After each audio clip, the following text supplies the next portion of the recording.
ఈరోజు ఉమర్ అలీ షా గారి ఆశ్రమానికి వచ్చాము. 9 లక్షల మంది శిష్యులు ఉన్నటువంటి ఈ ఆశ్రమంలో ఇంత ఆధ్యాత్మిక కేంద్రంలో కూడా ఎన్విరాన్మెంట్ మీద ఎంతో శ్రద్ధ తీసుకున్నటువంటి అలీ షా గారు నిజంగా అభినందనీయుడు. అంటే 27 లక్షల మొక్కలు సంవత్సరానికి నాటుతున్నారంటే ఎంత మంచి service to the nature. And ఎంతోమందికి విజ్ఞానాన్ని బోధిస్తారు, నాలెడ్జ్ పెంచుతారు, మెడిటేషన్స్లో ట్రైనింగ్ ఇస్తారు. చాలా సంతోషం అండి. ఎక్సలెంట్ వర్క్ అండి మీది. ఎక్సలెంట్ వాతావరణం చుట్టుపక్కల.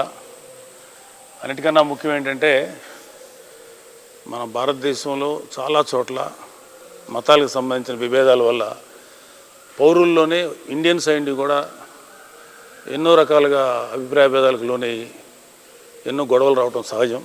కానీ ఇక్కడ అన్ని మతాల్ని సమానంగా గౌరవిస్తూ ఒక మత సామరస్యం అనేది, అంటే పిఠాపురం ఒక ఆధ్యాత్మిక కేంద్రం, లేకపోతే మన ఈ పాదగయ అని ఆయన చెప్తారు, అది ఒక మంచి ఆధ్యాత్మిక కేంద్రం కూడా అని ఈ పీఠం ద్వారా వారు ప్రూవ్ చేశారు. ఉమర్ అలీ షా పీఠం ద్వారా.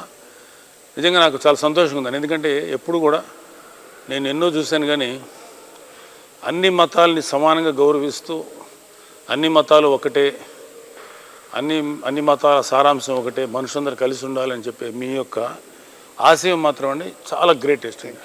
ప్రతి వాళ్ళు ఈ ఆశ్రమం ఎంత మంచి స్పిరిట్తో, అంటే ఎలాంటి స్పిరిట్తో ఉందో, ఎన్ని మతానికి సంబంధించిన వాళ్ళు ఇదే స్పిరిట్ని ఫాలో అవ్వాలని నా కోరిక. 550 సంవత్సరాలు 1470లోనే ఇప్పుడు మొదలెట్టారు. అప్పటి నుంచి ఇప్పుడు దాకా జరుగుతుంది. ఈ ఆశ్రమం తాలూకు ఆ కంటిన్యూటీ వంశపారంపర్యంగా వస్తుందంటే ఎంత మంచి బలమైనటువంటి పునాదులు లేకపోతే దూరం రాదు. రియలీ గ్రేట్ అండి.